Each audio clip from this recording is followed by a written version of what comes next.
last week's brawl with the whole hero power or the changing hero power thing or the changing boss thing?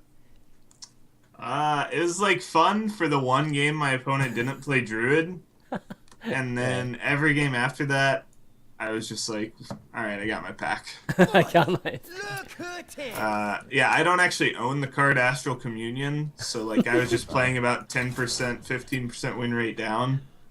So I was just like, okay, this isn't that fun. And I was Yeah. like, I wonder how much Blizzard like bases kind of the Tavern Brawls around newer like cards. Yeah. That way, it gives them a purpose because like Astral Communion's terrible, right? Yeah. So it's like Oh. it's great in this brawl, um, Hey, the but brawl the brawl's not available today. It's back in. I guess it's available tomorrow this week. All oh right. man. Well, I guess there's not much to talk about this week then. Yeah. Normally it's on Wednesdays, right? But yeah. Astral Communion I think was the Astral Communion. You throw in like a Made in the Lake, and it's like, oh my Yeah, god, it's 10 hero powers. Great. yeah. I mean the ones where you have to construct your own deck, I Hmm. think it like limits a few people because it's like I feel like not a lot of people just kind of have every epic card two of on hand, Yeah. especially from like the recent set. Because the recent set didn't have many like cards you needed, so you don't have to open that many packs of that set, Hmm. which I didn't. So I'm lacking a lot of cards from it, and like that Yeah. discouraged me from playing this brawl. I mean, for some people it might encourage them because they're like, "Woo, I get to finally play with these cool cards I opened." Yeah. And it's kind of like Ben Brode talked about. It's like a 50-50 split. Like, you'll see half people hating the brawl, half people loving it. I really like the one before, though, the randomonium one, where you just had, like, a preset deck, and everything's mana cost changed. Yeah. I like That that one one was too. great. Yeah, that one, it's about fun, right? And, like when it comes to the Tavern Brawl, and that one, you get to play these crazy, these crazy expensive minions, and lots of people don't even have them, so you get to play them for like 1 mana. I mean, that's always that's always really fun. Definitely good, but yeah. So next week, guys, we'll take a look at Tavern Brawl, and hopefully it'll start up again on Wednesday, so we can do that segment again. But let's move on. And actually, before we move on, I just want to remind folks that we'll be doing a Q&A at the end of the show like we always do. So be sure to post your questions here in the comments, and we'll be sure to talk about them. But next up, let's take a look at some cards. So we'll be doing our segment. Golden, good, or gimmick. All right, Golden Good or Gimmick here, where we take a look at each card and have each of you guys just assess whether you think it's golden, which is a good, great card, just a great card. Good, which is solid, but we don't really see it's not OP enough to be in the metagame, and then Gimmick, not a good card at all. So let's take a look at the first card, which is going to be Argent Lance. So we have a 2 mana. It's a weapon, 2 damage, 2 durability. Battlecry, reveal a minion in each deck. If yours costs more, +1 durability. This is a paladin card. Sjow, what do you think of this card? Bad because Paladin already has so many good weapons like Master for Value. You will like override a lot of weapons, so you lose a lot of value by playing more weapons, pretty much. Yeah, I already have 2 great 3 mana ones too. So, Firebat.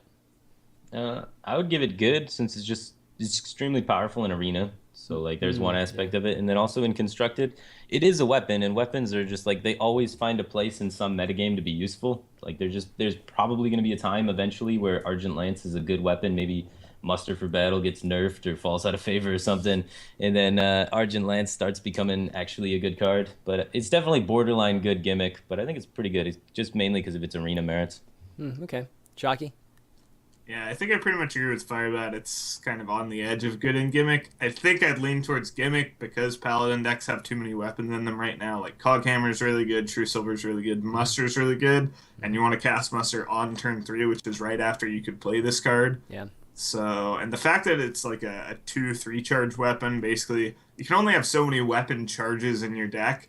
I mean, Warrior usually caps out around 8 or 9, and Paladin is more towards like 12 if you include the Lights Justices. So sometimes going up to like 15 if you have a Cog Hammer. You can't really afford to include another weapon.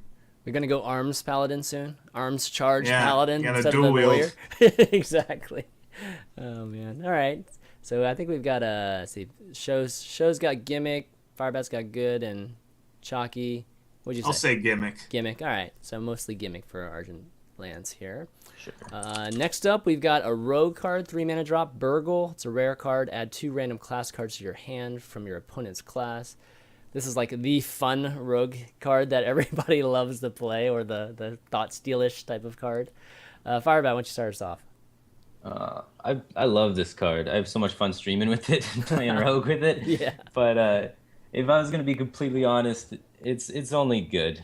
Again, it's like pretty sweet in Arena. You can like outvalue people, and then in Constructed, it's not the worst. I mean, like I got top 100 Legend playing 2 copies of it.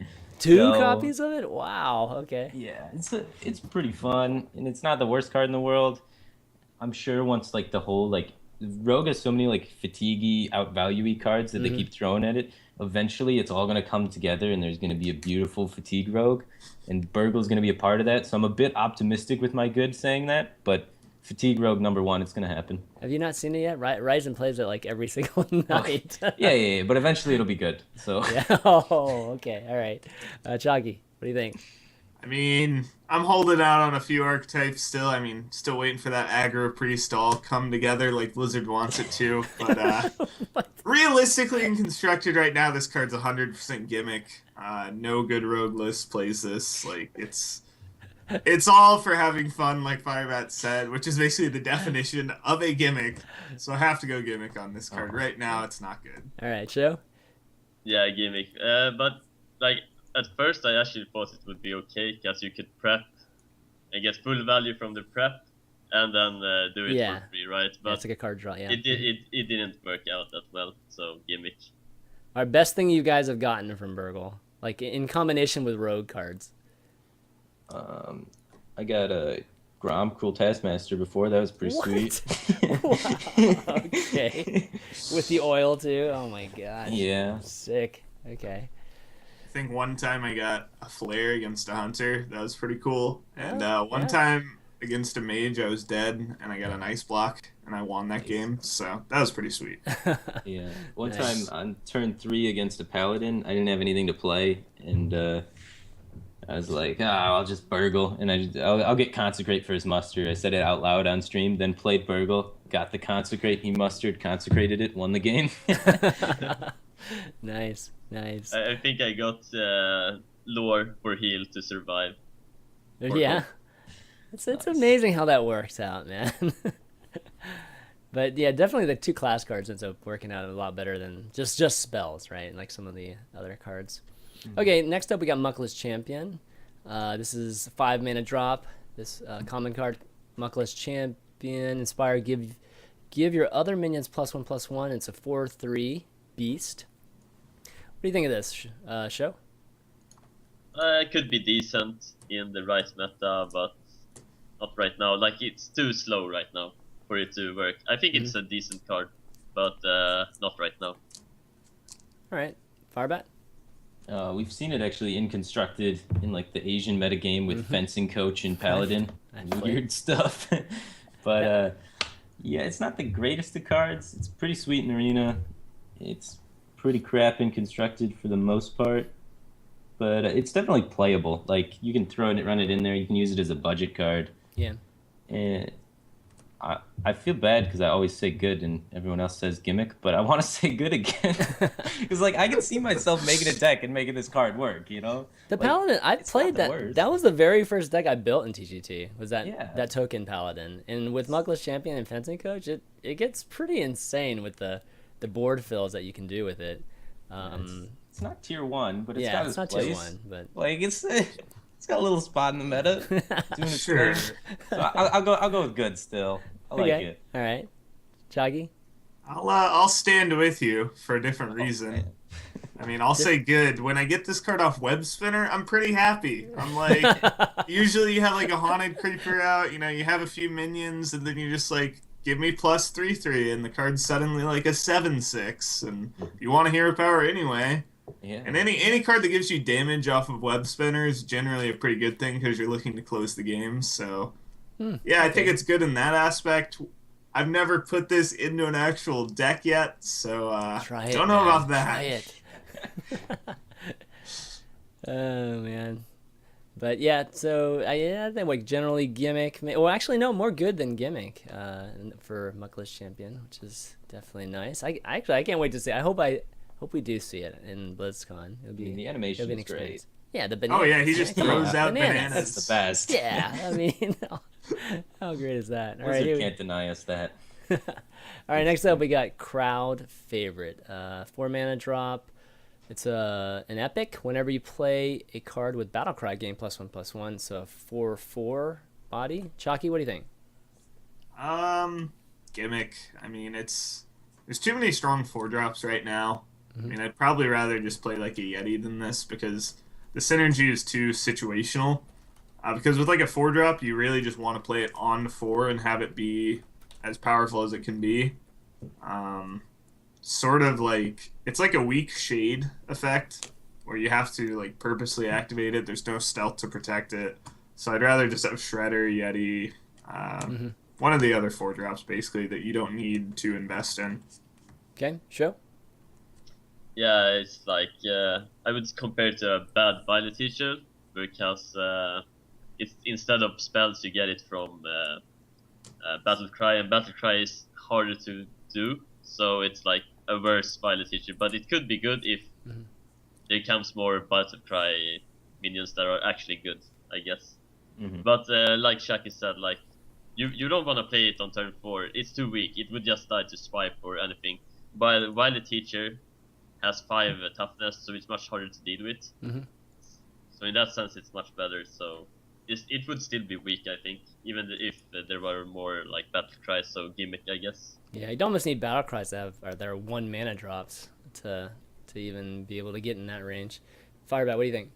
Yeah, I'm gonna have to actually go with Gimmick, which feels bad, but like we saw Life Coach try and play this card in his Mech Mage list at like ATLC and stuff, and then immediately cut it and was like, yeah, it's just too weak, and 4-drops is like the most sought after slot in like all of Hearthstone. Really, it's where like all of the big power turns come in. It's just impossible to compete with things like Shredder and all of the options. There's this like endless amount of options on 4.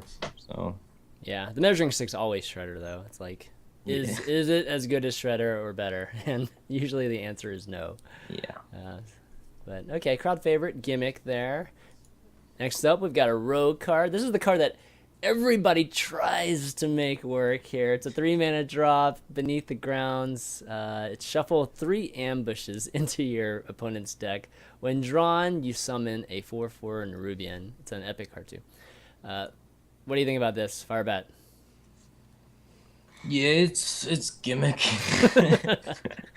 But it's so much value though. Yeah. You get 3 4/4s for 3 mana. It just doesn't affect the board fast enough, and then you die, and that's never fun.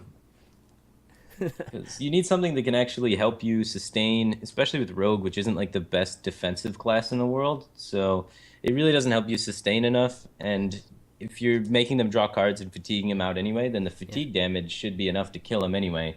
So you should just really prioritize on minimizing the amount of damage you take so that you can get them to the point where you're actually fatiguing them, not like halfway fatiguing them, half not fatiguing them sort of thing.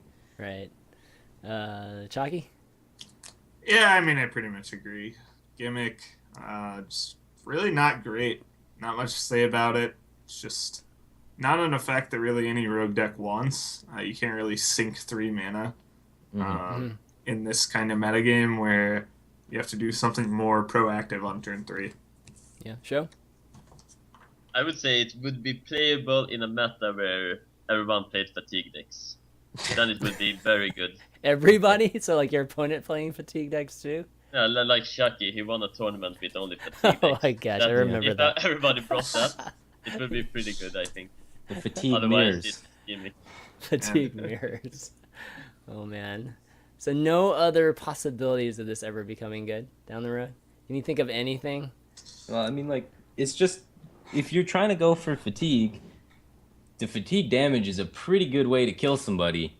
Like, you don't need 4/4s to help you kill them with Well, fatigue. Once they hit fatigue, they are dead. So, well, is it like, possible for it to not be fatigue or oriented? Maybe Yeah, more just of a like a control. control. Yeah, like a weird and control then type of archetype. you're playing like the percent chance to get a 4/4, and you don't know when the Yeah, 4/4 is going to come it's in. So how do you set up your board state to be yeah. like useful with a 4/4? Like, it's so hard to predict the effect, and since the effect's so unpredictable, it's really hard to manage it. Right. Okay. All right. So Gimmick for Beneath the Grounds. I know breaks a lot of people's Yeah. hearts because everybody just loves this card. Like when everybody's trying to come up with something. Next up, we got Arcane Blast. Deal 2 damage to a minion. This is a mage card, 1 mana drop. Epic card. Deal 2 damage to a minion. This spell gets double bonus from spell damage. And I started seeing more of this card in the Tempo Mage. Sjow, what do you think? I think it's really good. It's what Tempo Mage needs. Like, they have, like, what Tempo Mage is really good at is when they play Flame Waker, Coin, and a 1-drop like Arcane Missile. But now you have more options with it.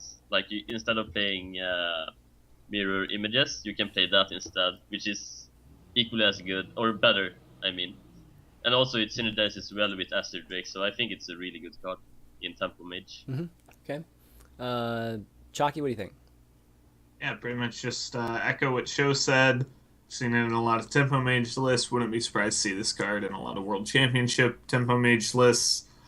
Kind of replaced Mirror Images because, like he said, it was just you really just wanted a 1 mana spell, just to kind of proc your synergies, and this gives you probably a better 1 mana spell. So it's great in that regard. Azure Drake doubles up for the 4 damage 1 mana card, which is pretty solid. So, Yeah. I mean, you could even say golden for this card because it's very constructed viable in a top tier deck right now. Yeah. Yeah, Fair I would have to agree with everything that both of you guys have said and say golden as well. We only see it in the Temple Mage variant now, but down the line, like, there's just so many opportunities where as new cards get introduced, there's going to be more spell damage cards. It's going to be more powerful, and I definitely value the card as golden and think it's going to just get better as more things get introduced into the game. All right. So we've got our first golden card here in Arcane Blast. Good stuff. All right. Last card here. Priest card. 3 mana drop. It's another epic. It's like the epic day today on Value Town. Shadow Fiend. 3/3 body. Whenever you draw a card, reduce its cost by 1. Firebat. I'll let you take this one. All right, so I've had a lot of experience with this card, actually. I tried to make a Freeze Priest version that used Shadow Fiend and like Gadgets and Auctioneer, so you can cycle your entire deck in the same turn with all the 1 mana Priest spell options. And turns out you need to draw a lot of cards before you can actually make that happen. So you're drawing cards to then draw cards. So using it as an engine doesn't work very well, but I think as a standalone 3/3 body, you can Power Word Shield it or something, make it live for a turn. I don't think it's actually that bad. So I'd give it good just because it's like, it's not viable as building your whole deck around. So it's not quite like golden, Right. but you can definitely still just throw it in a random priest deck. You got Dark Cultist in that slot, which makes it kind of awkward. And if you're going the Dragon route, you got the Technician in that slot. So it's really like hard to fit in the current priest decks. But I definitely think there's going to be a time where it's going to be pretty good, especially with the synergy with just Power Word Shield is very strong. Yeah, I can see that. Sjow, what do you think? I want to say it's good, but there's already too many much better free drops. Yeah, I have to say Gimmick. Okay. All right. Chakki?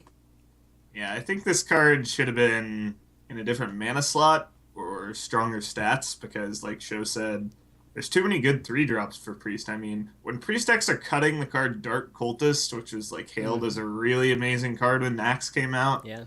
you know, like their 3-drop is that overloaded. There's Deathlord, there's Velens, there's Dark Cultist, there's Injured Blade Master, there's the Technician if you're Dragon. Like, there's way too much. You can't have 10 3-drops. You have to like stop at 8, which is still a lot. Stop at 8. Wow. So like if this is like a 2-mana 2/3, kind of like Darnassus Aspirant, maybe it would find its way into Priest decks to help them kind of like mana accelerate. But the fact that it's a random mana acceleration is also a pretty big downer. I mean, you'll kind of notice a trend where random effects, unless they're extremely powerful, tend to be pretty bad because you can't like control how well you play with them. So Beneath the Grounds is bad because of that. This is kind of bad because of that.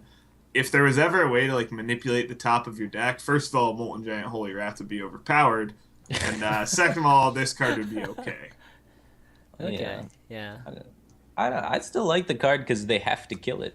Like if you can run away with a game with it, if priest, especially if you have like clerics and then wild pyromancer and like circles in your deck and just draw a whole bunch of cards and stuff.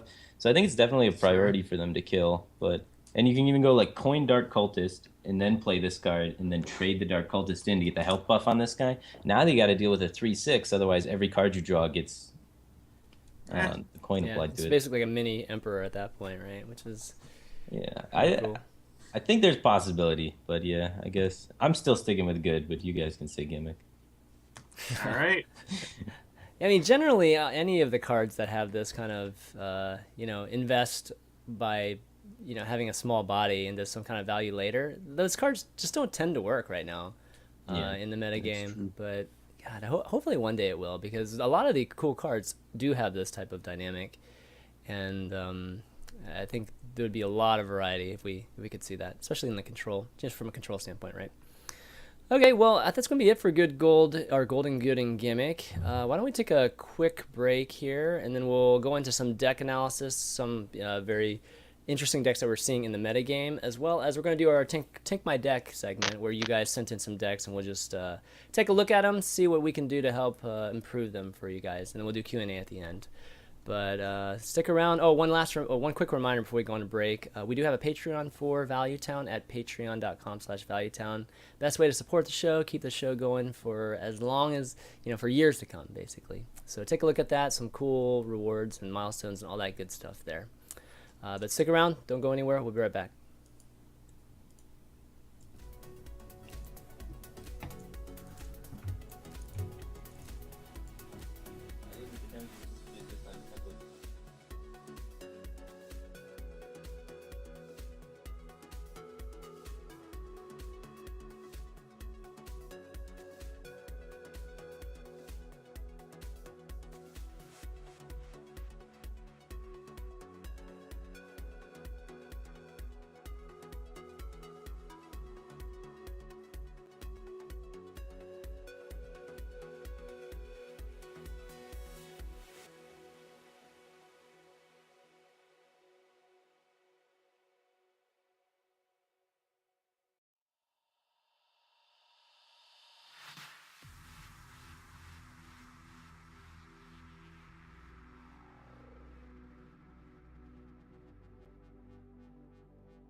All right, we're back, guys, and we're going to go into our deck portion of the show. We're going to take a look at some of the decks that are popular, doing well on the ladder right now, or at least right this instant. And one of the, really just big topics right now is really the Patron Warrior ever since the Warsong nerf.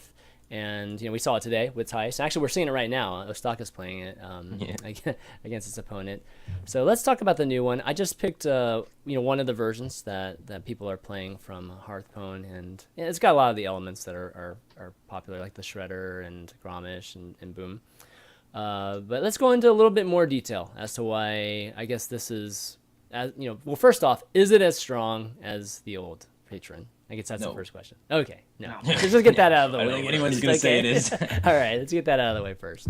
And, okay, so how strong is this right now? Would you play this over Fatigue Warrior on the ladder?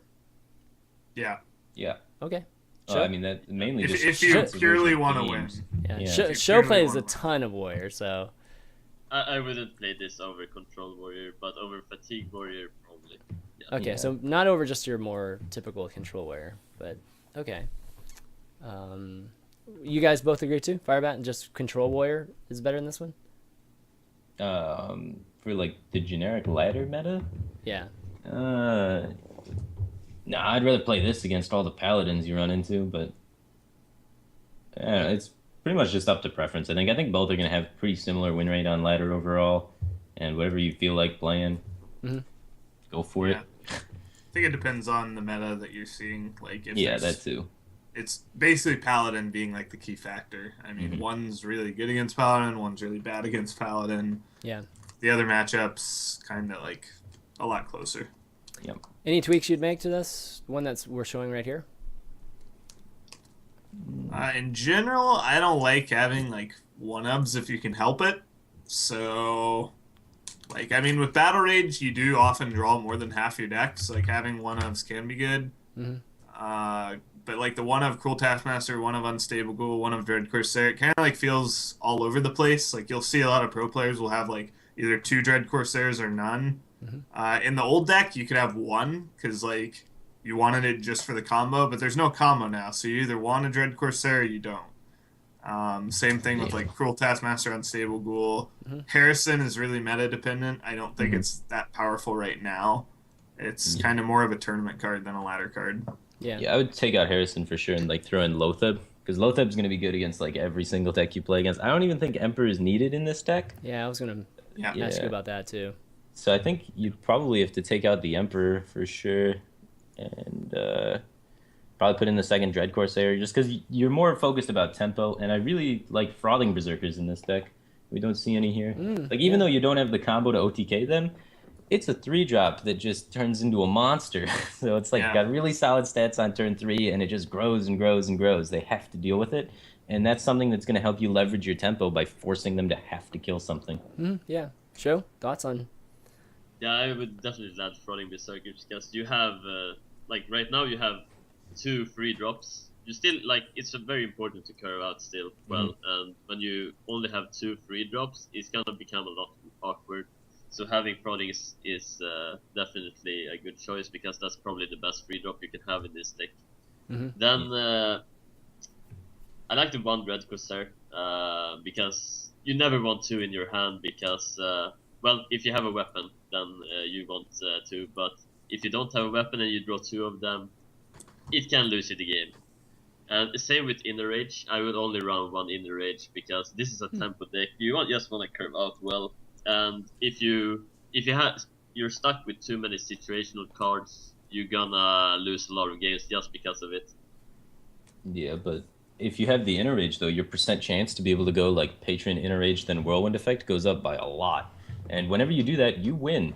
So like just having a percent chance to auto win the game is really good. And I really like having 2 Inner Rages just to try and ensure that opportunity arises more often. Because there's a lot of matchups that you can't really win as consistently without that like out.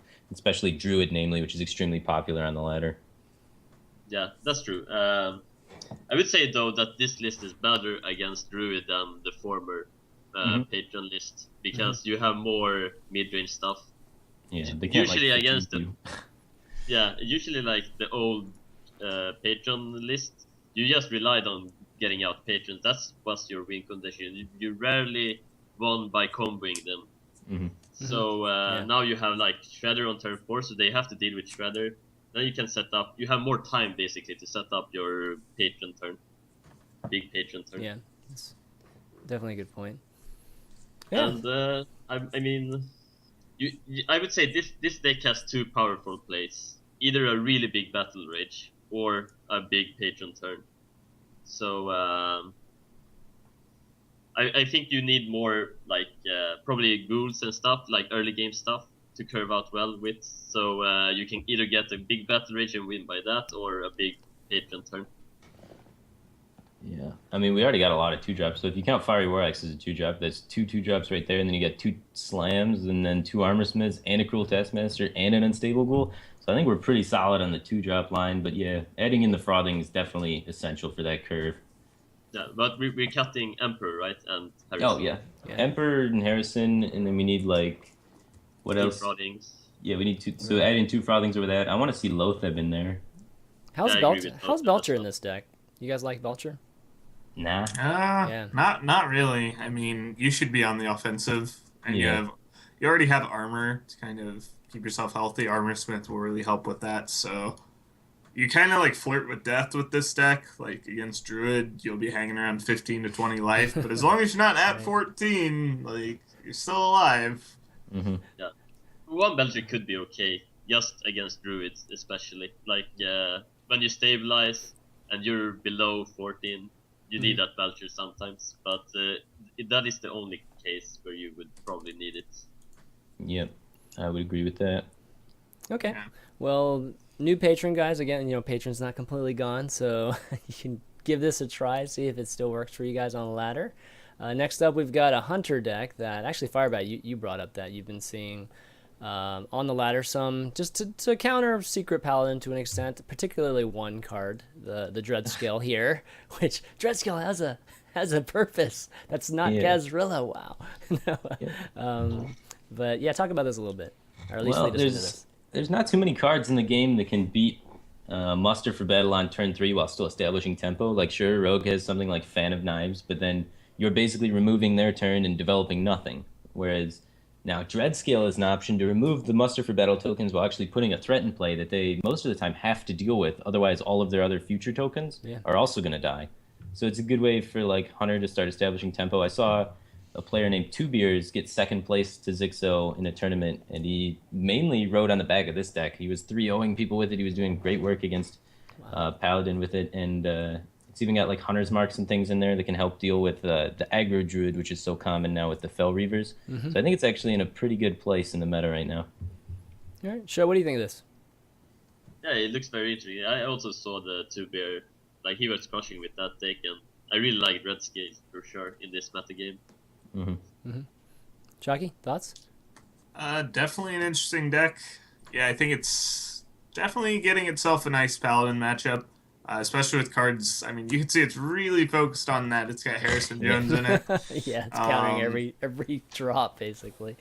Yeah, interesting things are that he chose only to have one Web Spinner and one Knife Juggler and two King's Elk instead. I think with the double Hunter's Mark, the card Web Spinner and the card Knife Juggler both become like incrementally better. So I'd probably have two of both of those. Yeah, I agree with you there. And no Haunted Creepers. No Haunted Creeper, which also crazy better with better. Hunter's Mark, yeah.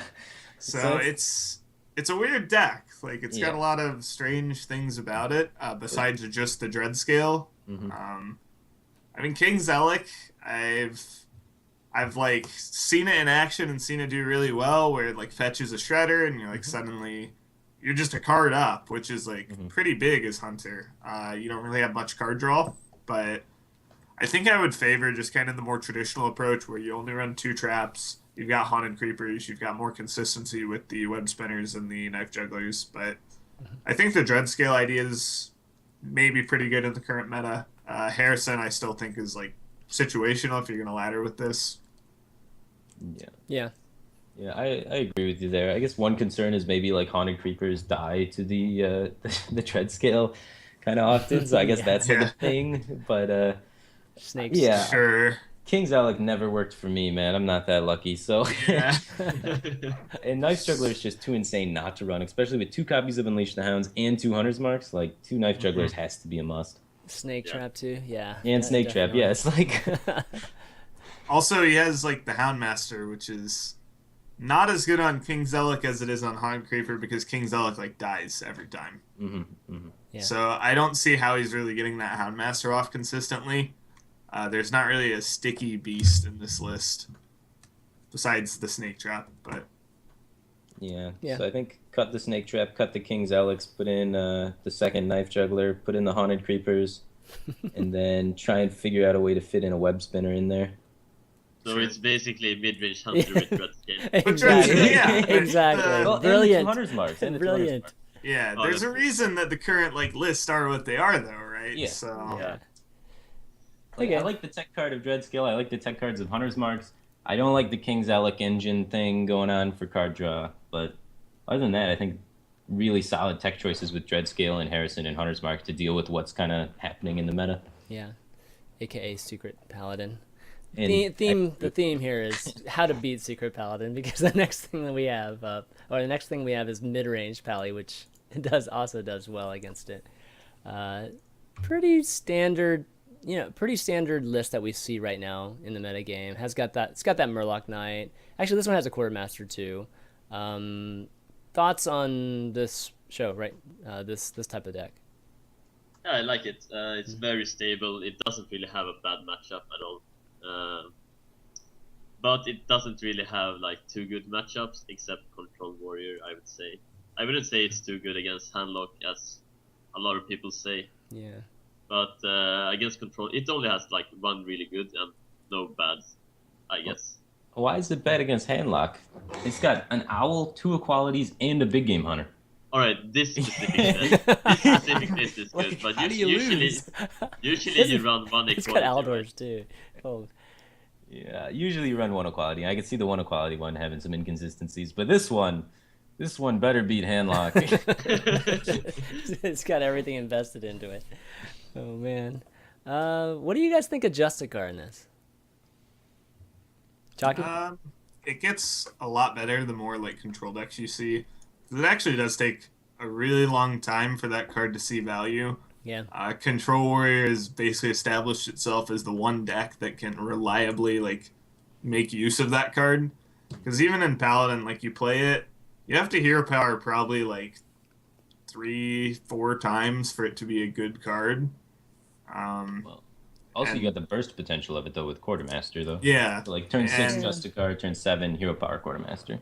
right. That stuff is usually only relevant though against like slower decks. So I think the idea is that the kind of going back to the double equality and stuff, like the deck is defensive enough to stay alive to the point where Justicar will matter. And when it does matter, Justicar like does something no other card can do, which is create basically infinite value. Okay. Firebat, any last thoughts here? Like Last one Murloc Knight. I mean, is Yeah. one Murloc Knight just right? I guess, or just enough for like a mid-range type of paladin, or Well, would I it be think- nice to have 2? I think you really want to, like, you wish you could fit 2, but it's really hard, especially since the way you get taunts here is the use of Argus. There isn't too many great other taunts that you could run. I guess, like, throwing in, like, Belchers you could do, but then you have to run 2 Quartermasters, so then that lowers the possibility of Belcher. So I really like Defender of Argus, help make your muster stick around for Quartermaster and things like that. But if you're running Defender of Argus, it's a lot harder to fit in the second Murloc Knight since they're both situational 4-drops. So I don't think you can run both. So I really like the one of each, just so you have different options. The one cog hammer too. Like I know when I'm building like paladin decks, it's always hard for me to include both muster and cog hammer. You know, usually it's one or the other for me, but this one has both. So Yeah. A while ago, like that was like an Acolyte of Pain, I guess, in some sort of like Life Coach's earlier mid-range Paladin builds. But most people, like Strife Crow and some of the other Paladin players that have played mid-range Paladin a lot, have been running the Cog Hammer into 2 musters, and that's just because sort of became the standard mid-range Paladin shell. So it's not much surprise here. Up to the like Consecration, every card is basically standard mid-range Paladin shell from what's been tried and true, except for the 2 equalities. Normally it's been 1. Yeah.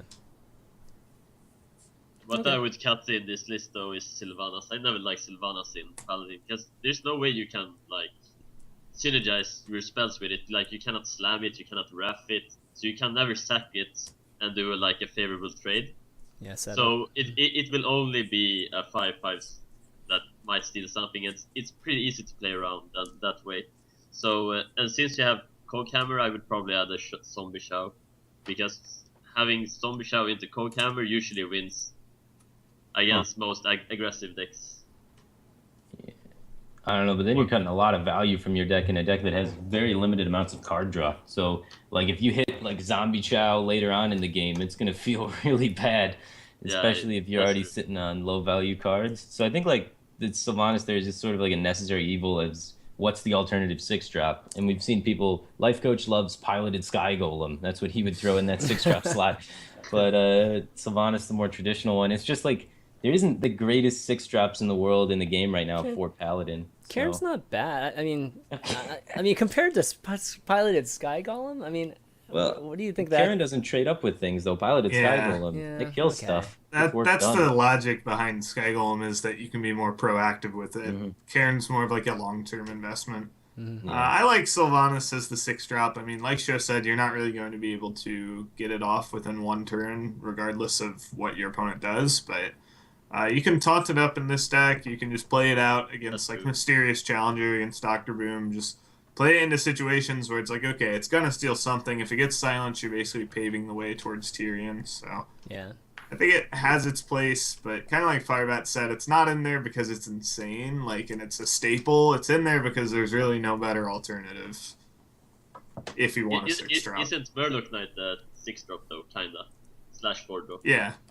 I mean, it is, but true. Then like sometimes when you Murloc Knight hero power, you don't get the same value that you would get out of just a regular 6-drop, because usually you have the hero power, I think, twice to really guarantee that you're going to get the value of a 6-drop for 6. Like, it's not as strong as a 6-drop on 6, I don't think, but it's more flexible, which is why it's not as strong. But sometimes you get Murloc Knight off Murloc Knight. Yeah, right. Sometimes. Oh god, that's ridiculous. But sometimes you get a 1/1, and then you're playing a 1/1 and a 4/4 and another 1/1 for 6 mana, which just is not as good as a 5 mana or 6 mana 5/5 with mind control. Yeah. All right. Well, this again, mid-range Paladin is definitely a solid deck to play. I'm sure we're going to be seeing this type of Paladin a lot in BlizzCon. We might be seeing it actually right now during BlizzCon. Okay, what we're going to do next is our